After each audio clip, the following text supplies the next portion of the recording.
जय हिंद, वंदे मातरम, जय श्री राम। स्वागत है आप सभी का हमारे YouTube channel Thakur education centre में। चलिए शुरू करते हैं आज का एक नया टॉपिक, जिसमें हम पारिस्थितिकी तथा पारिस्थितिकी तंत्र को डिटेल क्लास में देखेंगे, मतलब बारीकी से समझेंगे, जिसमें हम पारिस्थितिकी और उस पारिस्थितिकी तंत्र के बारे में समझेंगे। चलिए शुरुआत करते हैं। मतलब पारिस्थितिकी समझ सकते हो, जिसे अंग्रेजी में कहते हैं इकोलॉजी। पारिस्थितिकी मतलब इकोलॉजी। कहने का तात्पर्य जहाँ पे हम जीव और वातावरण के मध्य संबंधों का जिसमें अध्ययन करते हैं वही पारिस्थितिकी कहलाता है। सीधी भाषा में समझ लें, मतलब जो हम जीव और वातावरण के मध्य संबंध का जो अध्ययन करते हैं वही पारिस्थितिकी कहलाता है। चलिए समझते हैं। वह विज्ञान की शाखा जिसके अंतर्गत समस्त जीवों, जैविक घटकों तथा भौतिक पर्यावरण अजैविक घटकों के मध्य अंतर संबंधों का अध्ययन किया जाता है, इको कहते हैं। ठीक है, मतलब वह विज्ञान की शाखा जिसके अंदर जैविक घटकों तथा अजैविक घटकों के अंतर संबंधों का अध्ययन किया जाता है, इकोलॉजी कहते हैं। ठीक है, ये समझ में आया इतना। उसके बाद इकोलॉजी शब्द का सर्वप्रथम प्रयोग 1869 में अर्नेस्ट हैकल ने किया है। मतलब हम कह सकते हैं, जैसे कहे कि इकोलॉजी शब्द की खोज किसने की, तो अर्नेस्ट हैकल ने की। ठीक है, जो ग्रीक भाषा के दो शब्दों ओकिस रहने का स्थान तथा लोगोस अध्ययन से बना है। मतलब ओकिस से और लोगोस से मिलकर बना है। ओकिस का मतलब है रहने का स्थान और लोगोस से मतलब अध्ययन करना। बाद में इसे इकोलॉजी पारिस्थितिकी कहा जाने लगा। ठीक, बाद में इसे इकोलॉजी कहा जाने लगा। मतलब इससे पहले ओकोलॉजी कहा जाता था। ओकोलॉजी शब्द कहा जाता था, जिसका प्रयोग 1869 में अर्नेस्ट हैकल ने किया था, लेकिन इसका बाद में संशोधित रूप इकोलॉजी हो गया, जो आज तक प्रयोग किए जाने लगा। मतलब अगर आपसे कहा जाए कि इकोलॉजी शब्द की खोज किसने की, तो आप लिखेंगे अर्नेस्ट हैकल ने इकोलॉजी शब्द की खोज की। चलिए आगे देखते हैं। आगे है पारिस्थितिकी तंत्र या इकोसिस्टम। ठीक है, इकोसिस्टम को समझते हैं। इस शब्द का सर्वप्रथम प्रयोग एजी टांसले द्वारा 1935 में किया गया। मतलब जो इकोसिस्टम जो शब्द है उसका प्रयोग 1935 में एजी टांसले द्वारा प्रयोग किया गया।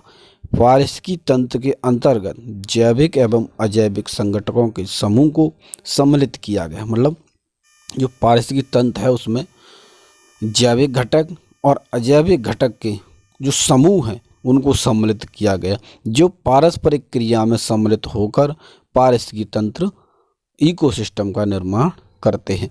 मतलब जैसे जो अजैविक घटक या जैविक घटकों के जो पारस्परिक संबंध थे, संबंध का जो जाल बन गया, मतलब जो तंत्र बन गया, उसी को हम पारिस्थितिकी तंत्र कहते हैं या इकोसिस्टम कहा जाता है। ठीक है, चलिए आगे देखते हैं। आगे पारिस्थितिकी तंत्र के प्रकार। पारिस्थितिकी तंत्र के प्रकार देख लेते हैं। स्थलीय तंत्र और जलीय तंत्र। स्थल में जंगल आ जाएगा और जल में तालाब आ जाएगा। स्थल में चारागाह, उसमें झील आ जाएगी। अर्ध शुष्क स्थलीय में हो जाएगा तो आर्द्रभूमि जलीय में हो जाएगी। रेगिस्तान स्थलीय में हो जाएगा, नदी जलीय में हो जाएगी, और पर्वत स्थल में हो जाएगा और डेल्टा जलीय में हो जाएगा। ठीक है, चलिए आगे देखते हैं। आगे है पारिस्थितिकी तंत्र के घटक। अब हम पारिस्थितिकी तंत्र के घटक देखेंगे, जैविक घटक और अजैविक घटक। ठीक है, बायोटिक कंपोनेंट्स और एबायोटिक कंपोनेंट्स। ठीक है, तो सबसे पहले हम देखेंगे जैविक घटक को। ठीक है, जैविक घटक को पहले देखेंगे।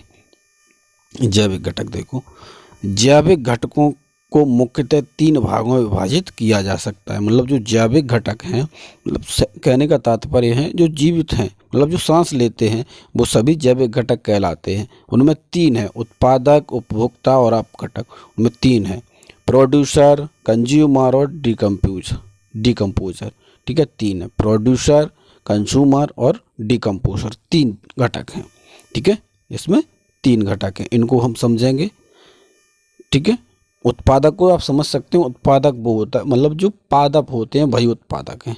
ठीक है, जो पादप मतलब पेड़ पौधे घास फूस जो भी सब हैं जो सूर्य के द्वारा अपना भोजन बनाते हैं वो सभी क्या कहलाते हैं, पादप कहलाते हैं। ठीक है, अब उपभोक्ता की बात आई। उपभोक्ता 3 प्रकार के होते हैं, प्राथमिक, द्वितीयक और तृतीयक। तो बारी बारी समझते हैं।